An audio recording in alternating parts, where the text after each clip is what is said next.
प्रदोष त्रयोदशी व्रत कथा। पूर्व काल में एक पुत्रवती ब्राह्मणी थी। उसके 2 पुत्र थे। वह ब्राह्मणी बहुत निर्धन थी। देव योग से उसे एक दिन महर्षि शांडिल्य के दर्शन हुए। महर्षि के मुख से प्रदोष व्रत में शिव पूजन की महिमा सुनकर उस ब्राह्मणी ने ऋषि से पूजन की विधि पूछी। उसके श्रद्धा और आग्रह से ऋषि ने उस ब्राह्मणी को शिव पूजन का उपयुक्त विधान बतलाया और उस ब्राह्मणी से कहा, तुम अपने दोनों पुत्रों से शिव की पूजा कराओ। इस व्रत के प्रभाव से तुम्हें एक वर्ष के पश्चात पूर्ण सिद्धि प्राप्त होगी। उस ब्राह्मणी ने महर्षि शांडिल्य के वचन अनुसार सुनकर उन बालकों के सहित नतमस्तक होकर मुनि के चरणों में प्रणाम किया और बोली, हे ब्राह्मण, आज मैं आपके दर्शन से धन्य हो गई हूँ। मेरे ये दोनों कुमार आपकी शरण में है। यह सुचिव्रत मेरा पुत्र है और यह राजसूत मेरा धर्म पुत्र है। ये दोनों बालक में आपके सेवक है। आप मेरा उद्धार कीजिए। उस ब्राह्मणी को शरणागत जानकर मुनि ने मधुर वचनों द्वारा दोनों कुमारों को शिवजी जी की आराधना विधि बताई। तदंतर वे दोनों बालक तथा ब्राह्मणी मुनि को प्रणाम कर शिव मंदिर में चले गए। उस दिन से वे दोनों बालक मुनि के कथानुसार नियम पूर्वक प्रदोष काल में शिवजी जी की आराधना करने लगे। पूजा करते हुए उन दोनों को 4 महीने बीत गए। एक दिन राजपूत की अनुपस्थिति में शुचिव्रत स्नान करने नदी किनारे चला गया और जल क्रीड़ा करने लगा। संयोग से उसी समय उसे नदी में की तलाटी में चमकता हुआ धन का बहुत बड़ा कलश दिखाई दिया। उस धन पूरित कलश को देखकर शुचिव्रत बहुत ही प्रसन्न हुआ। उस कलश को वह सिर पर रख कर ले आया। कलश को भूमि पर रखकर वह अपनी माता से बोला, हे माता, शिवजी की महिमा तो देखो, भगवान ने इस घड़े के रूप में अपार संपत्ति दे दी है। उसकी माता घड़े को देखकर आश्चर्य करने लगी। राजसूत को बुला कर कहा, बेटा, मेरी बात सुनो। तुम दोनों इस धन को आपस में आधा आधा बांट लो। माता की बात सुनकर शुचिव्रत अत्यंत प्रसन्न हुआ, परंतु राजसूत ने अपनी असहमति प्रकट करते हुए कहा, हे माँ, यह धन तेरे पुत्र के पुण्य से प्राप्त हुआ है। मैं इसमें किसी प्रकार का हिस्सा लेना नहीं चाहता, क्योंकि अपने किए हुए कर्म का फल मनुष्य स्वयं ही भोगता है। इस प्रकार शिव पूजन करते हुए एक ही घर में उन्हें 1 वर्ष व्यतीत हो गया। एक दिन राजकुमार ब्राह्मण के पुत्र के साथ वसंत ऋतु में वन विहार करने के लिए गया। वे दोनों जब साथ साथ वन में बहुत दूर निकल गए तो उन्हें वहां पर सैकड़ों गंधर्व कन्याएं खेलती हुई दिखाई पड़ी। ब्राह्मण कुमार उन गंधर्व कन्याओं को क्रीड़ागत देखकर राजकुमार ने बोला, यहाँ पर कन्याएं विहार कर रही हैं, इसलिए हम लोगों को अब और आगे नहीं जाना चाहिए, क्योंकि ये गंधर्व कन्याएं शीघ्र ही मनुष्यों के मन को मोहित कर लेती है। इसलिए मैं तो इन कन्याओं से दूर ही रहूंगा। परंतु राजकुमार उसकी बात अनसुनी कर कन्याओं के विहार स्थल में निर्भीक भाव से अकेला ही चला गया। उन सभी गंधर्व कन्याओं में प्रधान सुंदरी उस आए हुए राजकुमार को देखकर मन में विचार करने लगी कि कामदेव के समान सुंदर रूप वाला यह राजकुमार कौन है। उस राजकुमार के साथ बातचीत करने के उद्देश्य से उस सुंदरी ने अपनी सखियों से कहा, सखियों, तुम लोग निकट के वन में जाकर उस वन में अशोक, चंपा, मौलसिरी आदि के ताजे फूल तोड़ लाओ। तब तक मैं तुम्हारी प्रतीक्षा में यहीं रुकी रहूंगी। उस गंधर्व कुमारी की बात सुनते ही सब सखियां वहां से चली गई। सखियों के जाने के बाद वह गंधर्व कन्या उस राजकुमार को स्थिर दृष्टि से देखने लगी। उन दोनों में परस्पर प्रेम का संचार होने लगा। गंधर्व कन्या ने राजकुमार को बैठने के लिए आसन दिया। प्रेमालाप के कारण राजकुमार के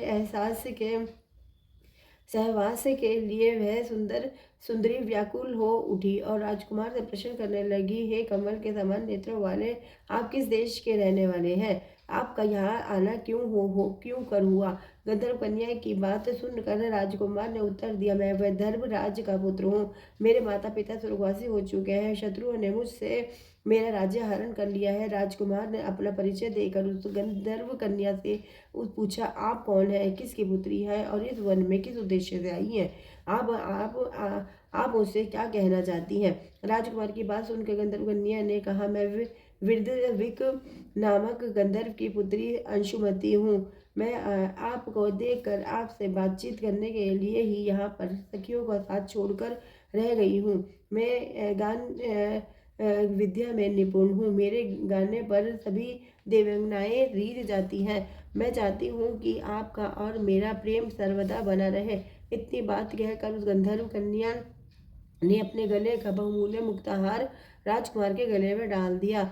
वह हार उन दोनों के प्रेम का प्रतीक बन गया। इसके पश्चात राजकुमार ने उस कन्या से कहा, ये सुंदरी, तुमने जो कुछ कहा है वह सब सत्य है, लेकिन आप राजविहीन राजकुमार के पास कैसे रह सकेंगी? आप अपने पिता के अनुमति के भी लिए बिना मेरे साथ कैसे चल सकेंगी? राजकुमार की बात पर वह कन्या मुस्कुराकर कहने लगी, जो कुछ भी हो, मेरी अपनी इच्छा से आपका वरण करूंगी। मैं अपनी इच्छा से आपका वरण करूंगी। अब आप परसों प्रातःकाल यहाँ पर आइएगा। मेरी बात कभी झूठी नहीं हो सकती। गंधर्व कन्या ऐसा कहकर पुनः अपनी सखियों के पास चली गई। इधर वह राजकुमार भी शुचिव्रत के पास जा पहुंचा और अपना सारा वृतांत कह सुनाया। इसके बाद वे दोनों घर को लौट आए गए। बस घर पहुंचकर उन लोगों ने ब्राह्मणी से सब हाल कहा, जिसे सुनकर वह हर्षित हुई। गंधर्व कन्या द्वारा निश्चित दिन को वह राजकुमार शुचिव्रत के साथ उसी वन में पहुंचा। वहां पहुंचकर उन लोगों ने देखा, गंधर्व राज ने उन दोनों राजकुमारों का अभिनंदन करके उन्हें सुंदर आसन पर बिठाया और राजकुमार से कहा, मैं परसों कैलाशपुरी को गया था। वहां पर भगवान शंकर पार्वती जी के साथ विराजमान थे। उन्होंने मुझे अपने पास बुला कर कहा, पृथ्वी पर राज्यच्युत होकर धर्मगुप्त नामक राजकुमार घूम रहा है।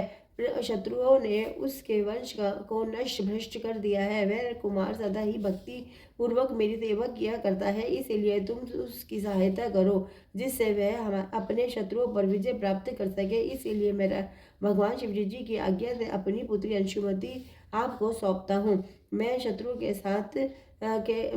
के हाथ में गए हुए आपके राज्य को वापस दिला दूंगा। आप इस कन्या के साथ 10,000 वर्षों तक